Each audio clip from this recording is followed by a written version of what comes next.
Bienvenidos a un episodio más del podcast Semojal News, medio de difusión para los agremiados al Colegio Médico de Ortopedia de Jalisco.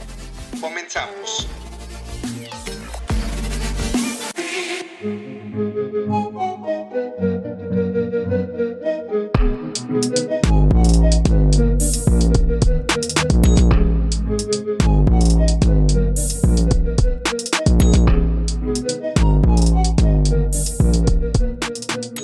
¿Qué tal, estimados colegiados?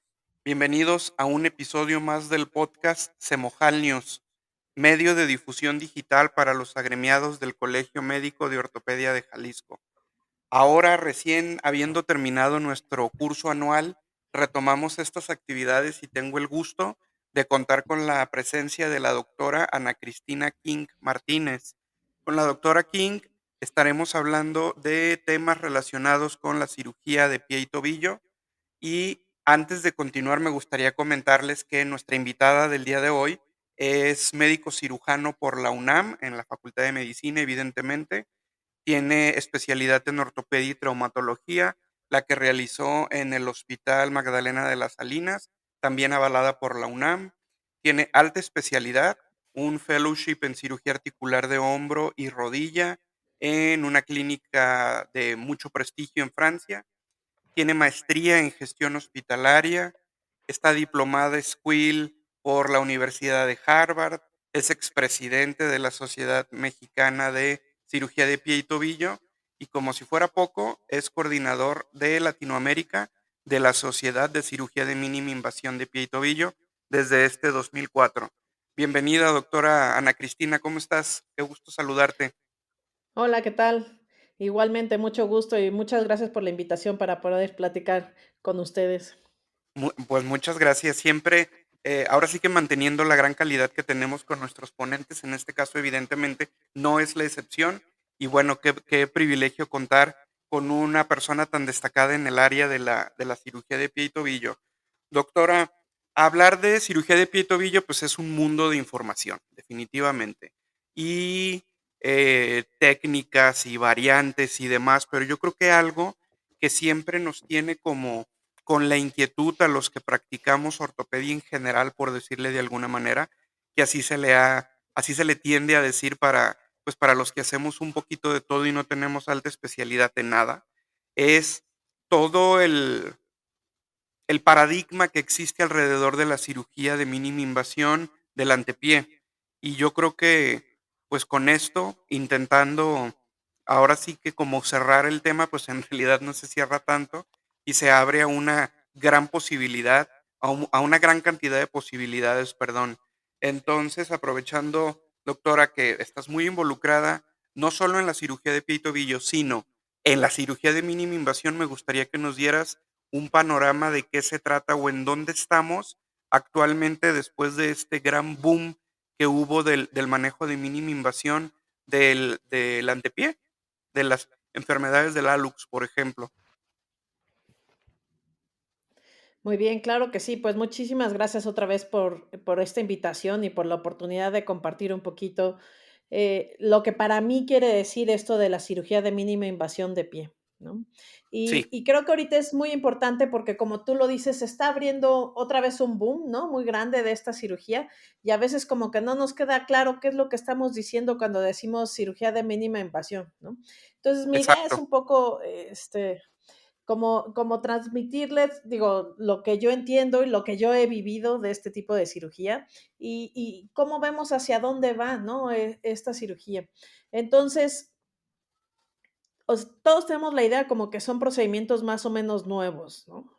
Y pues de Ujú, nuevos no tienen tanto, o sea, si nos remontamos a la historia, ¿no?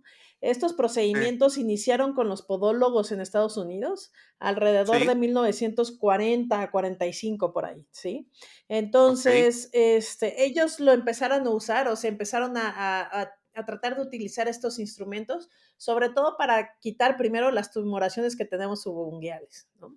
Pero ok, realmente al darse cuenta que con esto podían cortar huesos y tejidos, pues más fuertes. Entonces se abrió pues un movimiento con este tipo de cirugías, ¿no? Y entonces se empezaron a describir unas primeras osteotomías, ¿no? al mismo tiempo y siempre que empezamos a trabajar en una nueva técnica, pues fue creciendo el instrumental, ¿sí? Pero sobre todo, creo que aquí es importante decirlo, que estas técnicas se quedaron, digamos, en el ámbito de la podología, ¿no? Con las ventajas y Ujú. las desventajas que esto implica, ¿no? Porque no todo, o sea, no es que sea malo, sino tiene ciertas características esto, ¿no? Entonces, de hecho, tenemos un primer artículo que está publicado en 1963, ¿no? En el JBJS, ¿sí?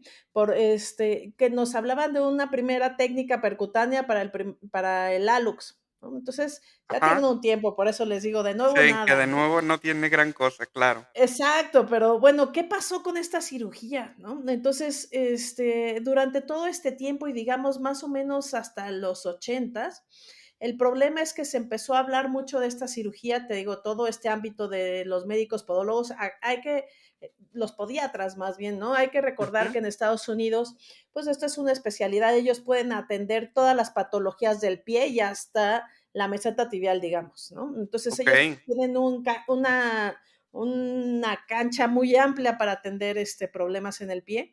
Entonces, ellos se dedicaron a escribir un par de libros, ¿sí? Pero el problema aquí fue que como se masificó un poco, digamos, esta enseñanza, ¿no? Ibas a un congreso, veías la técnica y esto parece muy sencillo, y entonces la tratabas de reproducir en tu consultorio, sin a lo mejor todos los cánones. Sí, Entonces, los resultados no eran muy buenos, no en todos los casos. Entonces, tenías al médico A, que le iba muy bien a sus pacientes, y al médico B, que todos sus pacientes les iba mal, ¿no? Entonces, como que se volvía una cosa muy de cómo estabas entrenado tú, cómo entendías tú la técnica y cómo era lo que tú hacías, ¿no? claro. Porque, entonces, creo que aquí es cuando empiezan los problemas, ¿no? Y se volvió más famoso todas estas complicaciones, como siempre, ¿no? Las malas noticias son las que más rápido llegan, ¿no? Y Exacto. entonces, exacto, entonces los buenos resultados pues se ven opacados por esto, ¿no?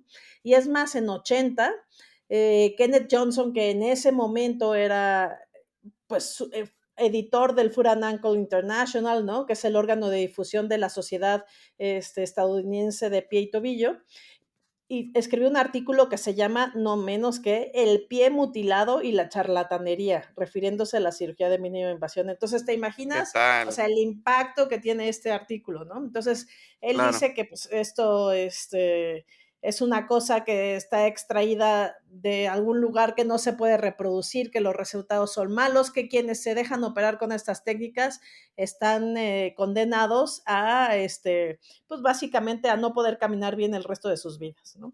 Entonces, esto es una super etiqueta que se le puso a la cirugía de mínima invasión y con la que realmente hemos tenido que luchar durante mucho tiempo, ¿no? Hasta fechas muy recientes. Entonces, se hizo como un sinónimo, te digo, entre la mínima invasión y la mutilación, ¿no? O sea, sí, Ajá, hoyitos pequeños en exacto. la piel, pero por dentro un desastre en los pies. Entonces, por ahí Sí. surge otra, sí, otra oleada de conocimiento y aquí sí empezamos a oír como nombres que son más conocidos en la cirugía de mínima invasión, ¿no? Que es el doctor Stefan Isham. Él también podiatra en principio, ¿no? Sí, Que estudió en Estados Unidos, su práctica era en Estados Unidos. Después, ¿no? Con el paso del tiempo vino a México y aquí en México hizo medicina, ¿no? Entonces él es médico general en México y por eso puede ejercer. Y ustedes han oído que viene y opera aquí en México y eso sí, lo hacía porque, te digo, él tenía su cédula de médico general aquí en México, ¿no? okey. Entonces él forma parte de una academia de cirugía ambulatoria de pie y tobillo, ¿sí? Esta academia sigue Sí, funcionando y tiene socios en varios países del mundo y entonces ellos tratan de darle, o sea, de ir acotando la cirugía, ¿no? Y decir, a ver, tenemos que hacer este tipo de procedimientos, esto sirve un poco para esto, lo vamos a hacer de esta forma. Entonces, tratar de sistematizar un poco el cómo lo vamos haciendo para poder ofrecer mejores resultados, ¿no? Entonces, bueno, están ellos trabajando en esta sociedad y esto, y, como pasan muchas de las cosas en medicina, ¿no? Entonces, alguien en España ve un paciente que tenía una cirugía donde tenías varios cortes en los huesos, pero pues no Ajá, tenías herida, ¿no? O una herida muy pequeña. muy pequeña, claro. Y este alguien en España fue Mariano de Prado, ¿sí? Entonces Okey. dice, pues, a ver, ¿de qué se trata este tipo de cirugía?, ¿no? Entonces, quiero investigar un poquito más de esto. Y entonces, pues, con el paciente empieza a interrogarlo: "Oye, ¿quién te operó? ¿Dónde?", no sé qué. Y entonces ya le dijo: "No, pues que, se operó en Estados Unidos con el doctor Aisha", ¿no? Entonces el doctor Aisha, Mariano de Prado, contacta al doctor Aisha y se va, de hecho, un par de meses a vivir a Estados Unidos, bueno, un Ujú. verano, digamos, a Sí, pasarlo ahí y ver, o sea, empaparse realmente de cómo era esta cirugía, cómo es que la hacían y pues todos los principios que hay alrededor de la cirugía, ¿no? Y aquí Mariano de Prado era un cirujano ortopedista formado en la cirugía abierta de pie y tobillo, ¿no? Entonces, con sí, todos los conceptos básicos de este tipo de cirugías, ¿no? Entonces, bueno, pues él regresa a España, ¿no? Con toda esta nueva oleada de conocimientos, todas estas ganas de desarrollar esta técnica y esto, y se encuentra en España con Antonio Viladot, quien sorpresivamente, porque los Viladot y la cirugía de pie son sinónimos en España, ¿no? El apellido claro, es exacto. una familia, ¿no? Antonio Viladot, que es, digamos, el más grande, y luego está su hermano y su hijo, bueno, entonces, y respalda un poco el por lo menos empezar a entender de qué trata este tipo de cirugía, ¿no? Okey, Entonces, al mismo tiempo, Mariano se puede reunir con Pau Golano, que también les debe de sonar bastante, ¿no? Este anatomista que estaba trabajando muy de cerca con los artroscopistas en ese momento en España, ¿no? Entonces okey. son estas disecciones que vemos de él en donde entendemos la anatomía realmente como lo funcionamos para la cirugía, ¿no? O sea, si yo corto aquí, voy a llegar, pasar por esto, esto y esto es lo que me puede pasar o lo que me puedo encontrar, ¿no? Ujú. Entonces, pues realmente Mariano junto con Pau empiezan a darle todas las bases anatómicas que realmente son las que cambian como esta cara de la cirugía mínima de invasión que estaba trabajando en ella el doctor Isham en Estados En Unidos, Estados ¿no? Unidos. Ajá, entonces, pues son de estas conjunciones que se van dando, ¿no? Tenemos que entender, o sea, qué es lo que estaba pasando en ese momento en cuanto a las osteotomías, cuáles eran los gold standards para este momento, ¿no? Entonces, ¿qué era lo que veíamos siempre? Pues chevrones abiertos, ¿no? A lo mejor, Sí, veíamos mucho, artroplasias de resección, ¿no? El Kerler Brandes para la corrección del primer dedo, ¿no? ¿Y qué era lo que veíamos en nuestros pacientes? Pues, en primer lugar, posquirúrgicos de mucho dolor, ¿no? sí. Heridas grandes, poníamos clavillos que la estabilización, pues, no es la mejor, entonces esto generaba mucha inflamación en el paciente, mucho dolor.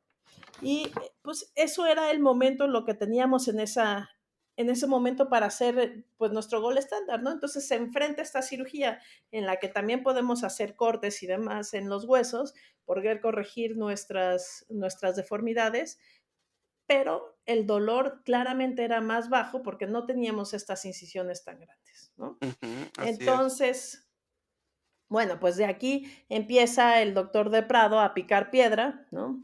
Y a hacer algunos cursos ya en España, pero tratando de volver mucho más estandarizado este concepto, ¿no? Y entonces él lo primero que hace es decir, a ver, no podemos estar, o sea, no porque lo hagamos por heridas chiquitas quiere decir que vamos a hacer cosas diferentes, sino vamos a aplicar los conceptos que tenemos en la cirugía abierta para poderlo hacer a través de esta herramienta que es la cirugía de mínima invasión, ¿no? De acuerdo. Entonces se empieza a guiar por los algoritmos de la cirugía abierta, para poder hacer nuestra cirugía de mínima invasión, ¿no? Entonces esto es bien importante porque además él también se trata de no salir a otras sociedades, sino en la misma sociedad de pie, tratar de impulsar un poco porque este tipo de cirugías pues sean aceptadas. ¿no? claro. Cosa que se tomó de esto, estamos hablando de Mariano de Prado y todo esto alrededor de 99, 97, muy a principios de los 2000, ¿no? Y hasta ahorita que empieza a entrar el mercado de Estados Unidos, que vamos a hablar un poquito, pues sus buenos 25 años, ¿no? Claro, Entonces, pues bueno, entonces esta dupla de Mariano de Prado, Pau Golano y Ripoll, bueno, pues hacen este libro que es, yo creo que de los libros más importantes que tenemos todavía como base de la sociedad de mínima invasión, ¿no? Y al mismo tiempo tú decías que yo formo parte del MIFAS, que antes se conocía como GREC-MIP, y esta es la Sociedad Internacional de Cirugía de Mínima Invasión, y esta sociedad se forma en Francia precisamente para darle también estructura a este tipo de cirugía de mínima invasión, y se forma en Francia en 2002. Entonces, pues esta parte, digamos, más organizada es como bastante reciente, ¿no? sí, Entonces, se forma en Francia tratándole de dar un apoyo a esta cirugía de mínima invasión y también a lo de artroscopía de pie y tobillo, que estaba como muy abandonada en Estados Unidos la artroscopía ajá, eh, de de estas estas articulaciones. articulaciones, exactamente, ¿sí? Entonces, pues ahí se ve y entonces entra varios de los personajes que conocemos muy bien de la artroscopía de tobillo y bueno, se conjuntan varios cirujanos de mi invasión, ¿no? Mariano de Prado, todos los franceses, y empiezan a organizar cursos mucho más serios y más organizados que se realizan cada año para entrenar a los cirujanos, ¿no? Entonces vas con los expertos y aprendes a hacer las técnicas, porque cuando tenemos un aparato nuevo en la mano, o sea, cuando haces cirugía abierta, como que, bueno, te puedes mover para acá, para allá, ya sabes cómo son las técnicas, ¿no? Y puedes leer la técnica y tratarla de reproducir, pero nadie se va a meter con un artroscopio a un paciente sin antes haber tomado un curso, ¿no? Y Claro, es un poco la misma idea cuando tienes los instrumentos de la mínima invasión en la mano. Necesitas aprenderlos a usar y necesitas saber qué es lo que, o sea, tener esa imagen tridimensional en tu cabeza de las estructuras para que podamos hacer una buena cirugía en el pie, ¿no?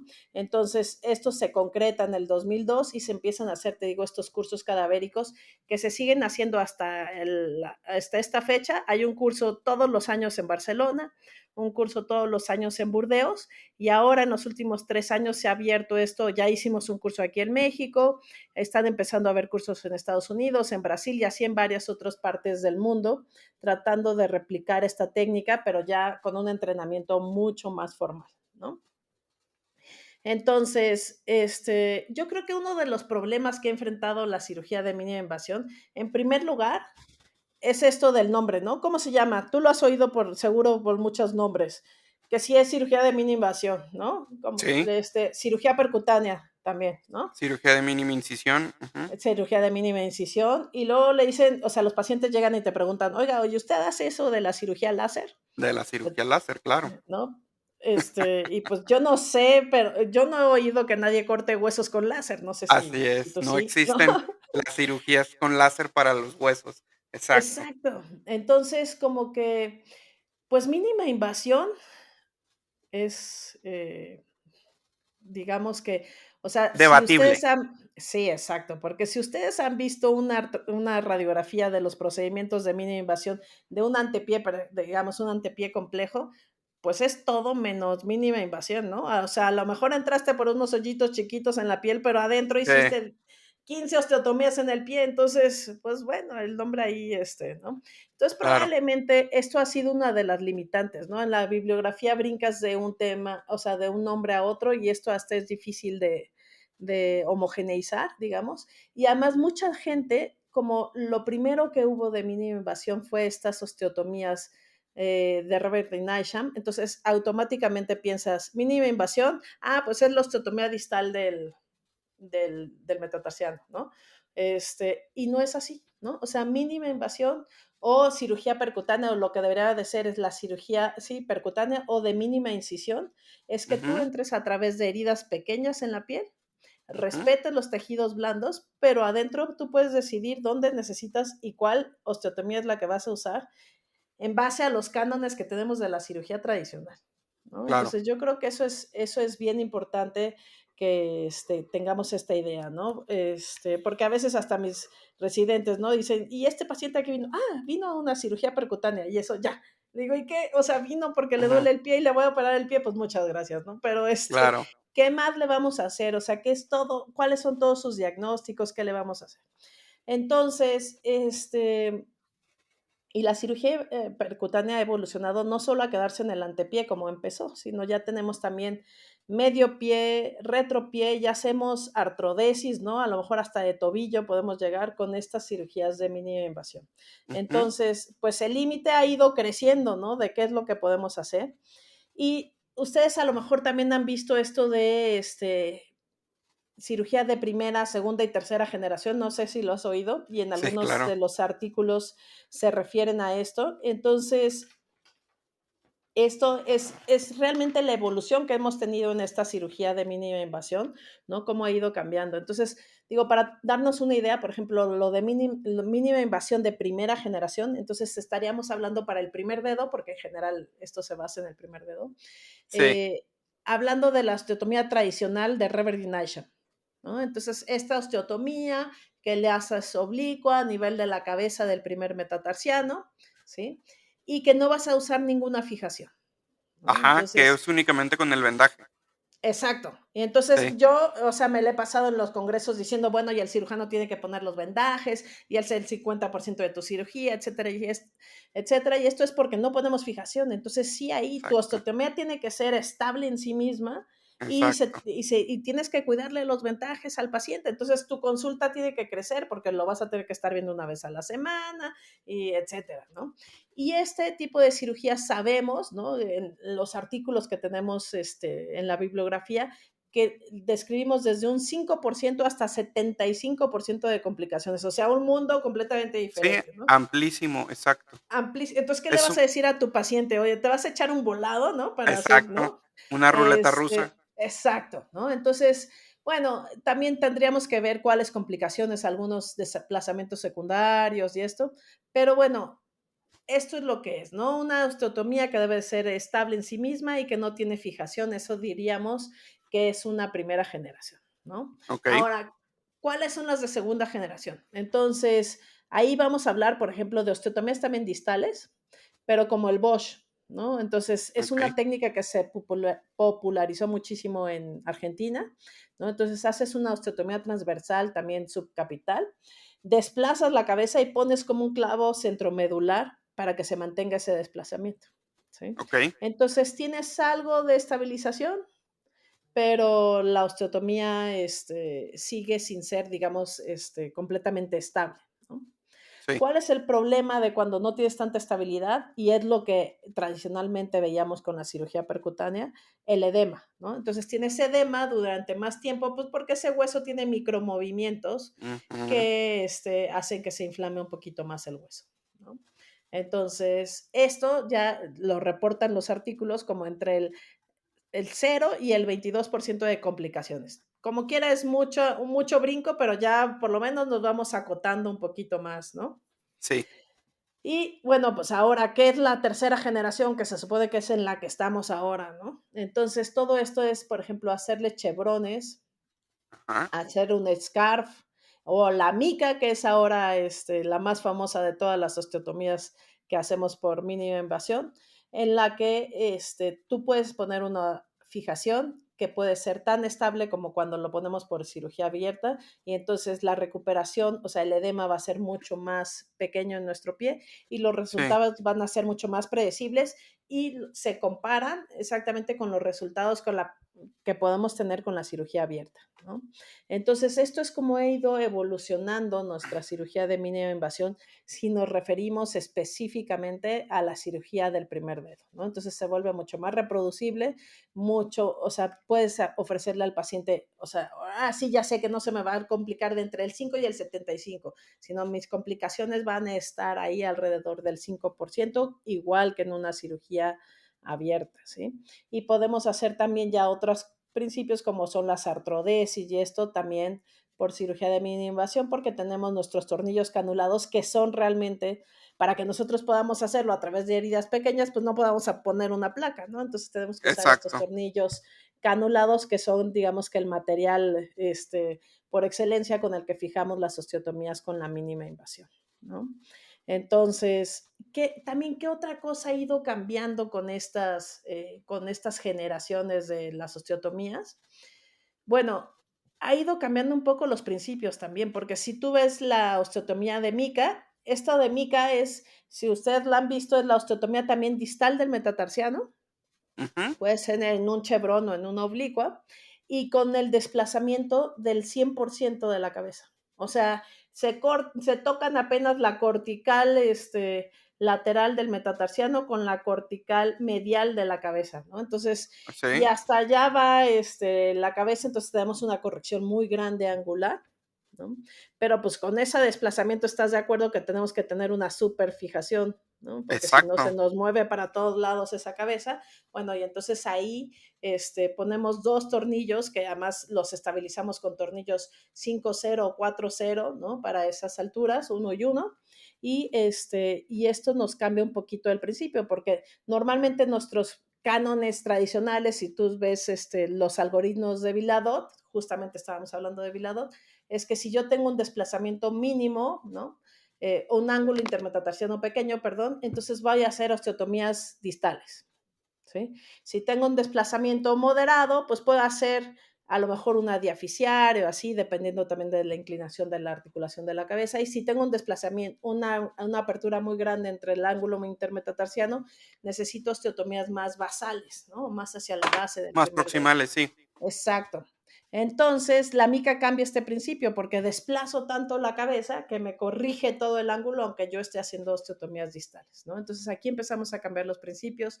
Tenemos grandes desplazamientos, pero necesitamos una fijación muy estable y además necesitamos una buena curva de aprendizaje de saber utilizar las fresas y el bisturí y todo, ¿no? O sea, porque si tú has agarrado el equipo de percutánea, desde el bisturí lo usamos diferente, ¿no? ¿Cómo estamos Sí, acostumbrados a nuestro bisturí resbalarlo por la piel? Y pues sí, nada, ¿no? El bisturí de percutánea le das como una puñalada a la piel para sí, que entres y cortes todos los tejidos, ¿no? Y la fresa, pues es muy diferente a cuando nosotros usamos una sierra oscilante, ¿no? La sierra oscilante la manejamos todos y la manejamos bien, y la fresa que corta, ¿no? Se maneja un poco diferente y tenemos que tener este principio en la cabeza de hacia dónde quiere ir mi osteotomía, bueno, hacia dónde necesito que vaya para que vayamos dirigiendo nuestra fresa en esta dirección, ¿sí? sí. Entonces, creo que si eso nos queda claro, entonces podemos hablar más fácilmente de lo que es la cirugía percutánea, ¿no? Entonces, no decir, Okey. bueno, pues porque es mínima invasión, ya es la distal del primer dedo, no. O sea, mínima invasión es solo cómo voy a hacer mi osteotomía y ya podemos jugar con las osteotomías hacia donde quiera, ¿no? O sea, otro de las terminologías es que a lo mejor no le voy a decir abordaje, le voy a decir portales, como es en la Ujú, en la artroscopía, ¿no? Mi artroscopía. portal de al acceso, exacto, ¿no? Porque por ahí me voy a asomar y por ahí voy a hacer todas las cosas, ¿no? Entonces, pues creo que esto es como una vista muy rápida de lo que estamos, digamos, de hacia dónde va las osteotomías. Y ahora con el advenimiento de esta cirugía de Mica, ¿no? Que les digo es como que la más famosa en este momento de la cirugía percutánea, que Mica, si ustedes, bueno, lo saben, quiere decir que es un chevron mínimo invasivo que normalmente se hace al mismo tiempo que un aching, entonces por eso son las iniciales, Ah, okey, Minimal Invasive Chevron Aching, ¿no? Eso quiere decir MICA. okey, Entonces, este es un chevron que hacemos extraarticular, lo desplazamos, le vamos a poner dos tornillos y aquí lo que tenemos que saber es que los resultados son buenos hasta el 90% de los casos, ¿no? Lo más okey, difícil probablemente de la técnica sea poder poner adecuadamente tus tornillos para que te den la estabilidad que estamos buscando, ¿sí? Y okey, ahora aquí, como todas las técnicas, pues necesitamos para nosotros ponernos a hacer esta nueva técnica, ¿no? Que va a estar en boga y para que no nos pase lo que nos pasó en los 40, ¿no? O sea, y que no nos vuelvan a decir que la cirugía de mínima invasión es para volver a los pies, este, que no puedan caminar Inútiles después. y Exacto, ¿no? mutilados, Esto de claro. mutilados. Entonces, lo que tenemos que hacer, si nosotros queremos hacer esta cirugía percutánea, es acercarnos a estos talleres, estos cursos, ¿no? Para que tengamos este instrumental en la mano y aprendamos cómo tenemos que hacer estas cosas, ¿no? O sea, todos tuvimos que aprender cómo usar nuestro bisturí, cómo usar el perforador, ¿no? ¿Acuerdas? Y esto también es cómo usar esta fresa y lo podemos practicar y no irlo a practicar con el paciente para que no tengamos grandes problemas, ¿no? Entonces yo creo que esto es bien importante. Y otra de las cosas bien importantes de la cirugía de mínima invasión es que aunque, o sea, no estamos, ya ahora, antes en los congresos siempre veían el round, ¿no? Entre mínima invasión y Ujú. abierta, ¿no? Y entonces, ¿no? Y hasta era de fuego contra fuego y pelarte ahí Sí, en el auditorio y eso pues ya pasó, ¿no? Ahora los programas de pie, si ustedes los ven, depende del ponente, pues dirá si le gusta más hacerlo abierto o si le gusta más hacerlo por mínima invasión, o sea, esto depende mucho de cada quien y creo que nadie estamos peleados, ¿no? O sea, con lo que tú estés más acostumbrado está perfecto, siempre y cuando tengas, o sea, sigas estos cánones de cada tipo de cirugía, te hayas entrenado bien en esa cirugía y los resultados que le estés ofreciendo a tu paciente sean los estándar, ¿no? Digamos, por lo exacto. menos, ¿no? Y lo que sí es que creo que nadie puede negar que con el advenimiento de estas técnicas de mínima invasión, pues también se modificaron las técnicas de cirugía abierta, ¿no? Entonces tenemos ahora chevrones, que si se acuerdan ustedes, bueno, cuando yo estaba en el hospital aprendiendo, pues el chevrón era una herida de unos 7, o sea, medio dedo, o sea, exponíamos medio Sí, pie para hacer el chevrón, ¿no? Y ahora los chevrones se hacen a través de heridas a los abiertos, ¿no? De 2 centímetros, ¿no? Son mini chevrones, o sea, ha ido modificando todas estas técnicas, cuál es el gol estándar hasta para la cirugía abierta, ¿no? Y este es por el impulso, igual que nos pasó con la artroscopía, con otro tipo de cirugías, ¿no? A ver, vamos a ver hasta dónde podemos llegar con este tipo de cirugías y todo es para que el paciente esté más cómodo. Entonces se hicieron algunos métodos de fijación mucho más estables, la cirugía abierta también cambió muchísimo, placas, tornillos mucho más estables, el dolor postquirúrgico se disminuyó en las dos técnicas, tanto abierta como la percutánea. Y creo que esto es una de las aportaciones también más grandes que ha tenido de la cirugía de mínima invasión o cirugía percutánea a la cirugía de pie, ¿no? Si ahorita me preguntas, oye, y globalmente, ¿cómo le va a la cirugía percutánea en cuanto a complicaciones? Las complicaciones que están reportadas ya son iguales a las que puedas hacer con una con técnica la abierta, cirugía ¿no? abierta. Sí, entonces andan alrededor del 10% y si tienen recurrencia, porque eso siempre te pregunta el paciente, ¿y puede regresar? Pues puede regresar el juanete, ¿no? Si lo opero abierto, cerrado o mini open, si ellos no Claro, se cuidan y esto podemos tener recidivas, sí, pero en general nunca son tan agudas como cuando teníamos la primera deformidad y las recidivas andan en todas las técnicas como por ahí del 5%, ¿no? exacto. Entonces, pues bueno, esto es parte de lo que yo les quería platicar de esto de la cirugía de mínima invasión y hacia dónde vamos, ¿no? Y sí, hacer un poco conscientes de que la mica, por ejemplo, ahorita se está usando mucho la mica y es lo que más estamos viendo en Estados Unidos, pues porque se estabiliza y es como mucho más predecible, que es lo que les gusta a nuestros vecinos, ¿no? Ujú. Entonces ya hay hasta guías, ¿no? Como cuando vas a hacer tu cruzado que pones tu guía de corte y esto. Entonces Okey. hay tus guías que son desechables, además ya todo te cobran, entonces perfecto, ¿no? Este, Sí, sí, sí. este, y a esas guías te ayudan a poner tus tornillos, pero tienes que tener en la cabeza estos principios de cómo voy a usar mi material y esto para que no tengamos complicaciones y no caigamos otra vez con decir, bueno, no me gusta y no la voy a hacer porque a mí se me complicaron. Bueno, pues a lo mejor necesitamos un poco de sentarnos a ver qué es lo que estoy haciendo.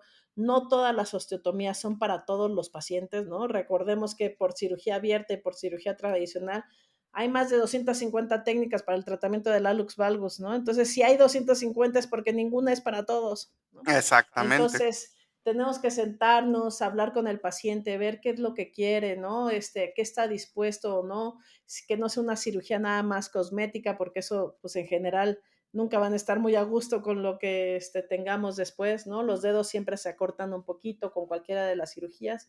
Entonces, esto es bien importante que personalicemos a nuestro paciente y la técnica que vamos a usar con ellos, ¿no?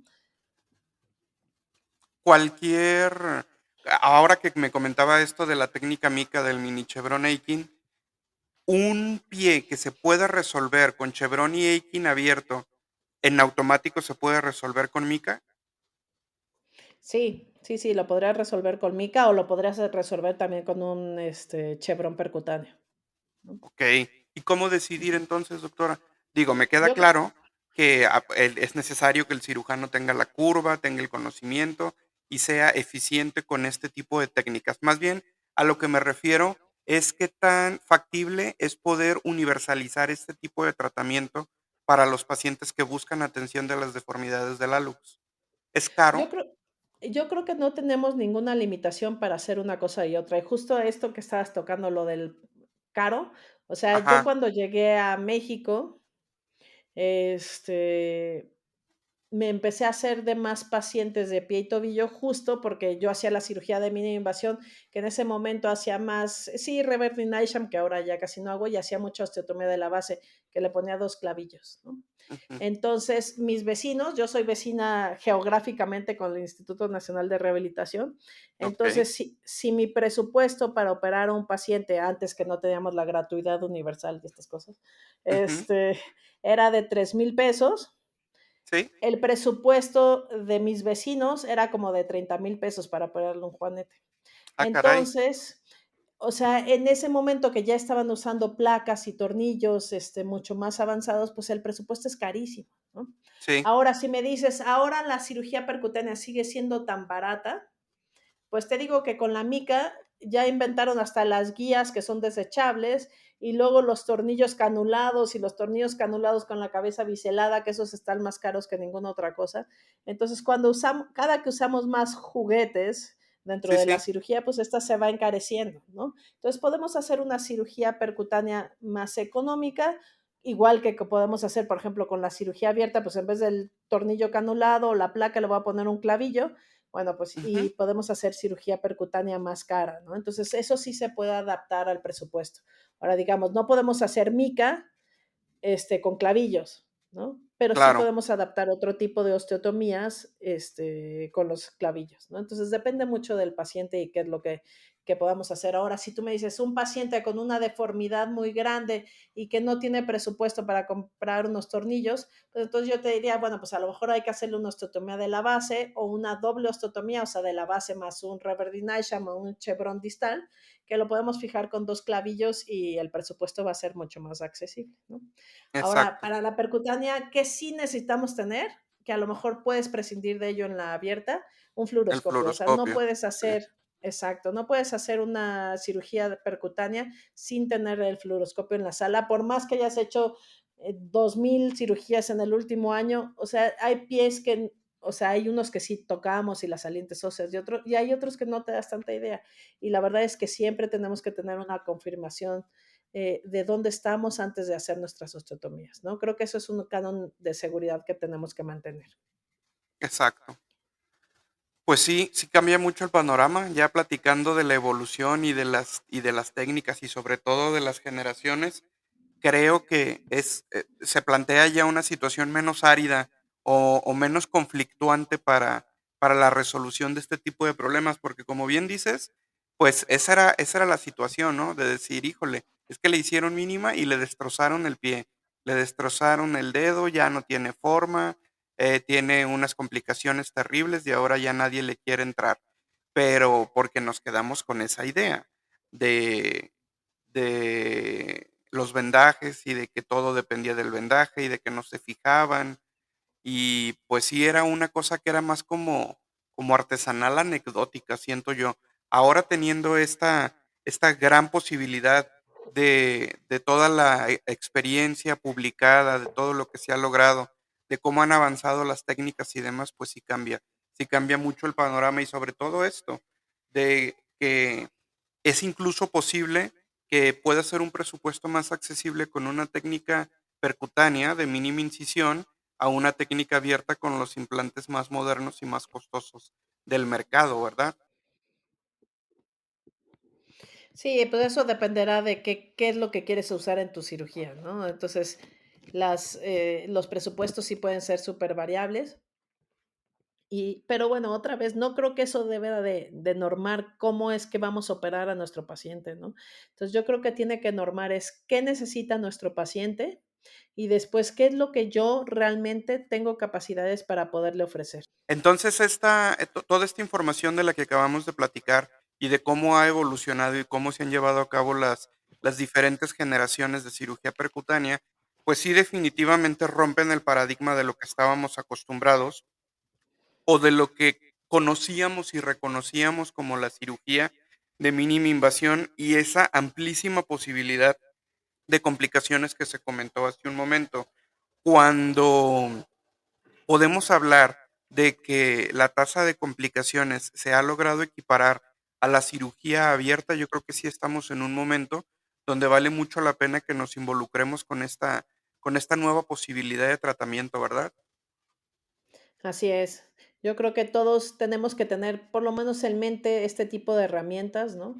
A lo mejor te digo, si bien no vas a brincar a usarlas, pero por lo menos saber cómo se ven en las radiografías, qué es lo que le están ofreciendo al paciente, ¿no? Porque de repente también esto puede generarnos conflicto, oye, ¿cómo le van a operar todos los dedos juntos y esto? Entonces, por lo menos saber qué está ahí afuera, qué podemos usar, ¿no? ¿Qué nos puede servir dentro de nuestro arsenal? Como todo en esta vida, ¿cuándo voy a usar, por ejemplo, la artroscopía y esto? Pues, ¿cuándo voy a usar lo de la mínima invasión? Lo puede combinar con otras técnicas, por ejemplo, cuando tienes las braquimetatarsalgias, a lo mejor le vas a poner el fijador externo y le vas a hacer la osteotomía por percutánea y va a ser mucho más fácil para el paciente. Este Ok, tipo de cosas, ¿no? Entonces, saber que existe este armamento y hacerlo parte de nuestro arsenal para que le ofrezcamos más soluciones a nuestro paciente, ¿no? muy bien. Pues qué interesante y sobre todo ahora que yo me quedo con la sensación de que tenemos más evidencia, que está más reproducido, que está más validado por la comunidad ortopédica nacional e internacional y que en lugar de desechar la técnica como algo que probó al inicio ser, pues, una gran proveedora de complicaciones, se ha ido depurando de tal manera que se puede integrar a nuestra batería de procedimientos y lograr procedimientos, sobre todo, menos traumáticos y menos dolorosos, que creo yo que es el gran estigma de la cirugía del pie y sobre todo de la cirugía correctiva del hallux valgus. Así es, así es. Y les digo, la invitación está abierta para que se acerquen tanto a la Sociedad Mexicana de Pie y Tobillo, ¿no? En esto tenemos o sea, los más grandes exponentes de cirugía abierta y de cirugía tradicional, convivimos juntos, no pasa nada, ¿no? Todos nos Claro, llevamos, ¿sí? Y también las sociedades internacionales, ¿no? Estas sociedades grandes de cirugía de mínima invasión, donde podemos tener todo este arsenal tanto de bibliografía como de cursos para que nos podamos entrenar y te digo, hacer nuestra esta herramienta que está a nuestra disposición. muy bien. Pues te agradezco muchísimo, doctora Ana Cristina King, por haberte tomado un ratito de tu apretada agenda para platicar con nosotros y para dedicarle esta valiosa información a los escuchas y agremiados del Colegio Médico de Ortopedia de Jalisco. Refrendamos las puertas abiertas de nuestro colegio para tu persona y pues estaremos en contacto y si es posible que nos permitas en alguna otra ocasión abordar otro de estos temas de una manera tan sencilla y tan interesante, pues ojalá que haya oportunidad de llevarlo a cabo de esta misma forma. Ay, pues muchísimas gracias y de nuevo gracias a ustedes por la invitación y a todos los que espero que nos oigan en algún momento y espero que Sí, les sea de interés y claro, cuando ustedes quieran, podemos platicar otra vez de algunos otros temas alrededor de esta cirugía de mínima invasión en el pie. muy bien. Pues por el momento esto fue todo, estimados colegiados. De esta manera damos fin a otro de nuestros episodios del podcast Semojal News, esperando que haya sido de su agrado y como siempre solicitándoles que escuchen esta información y la compartan con todos los demás médicos que crean que les pudiera interesar. Muchas gracias y estamos en contacto.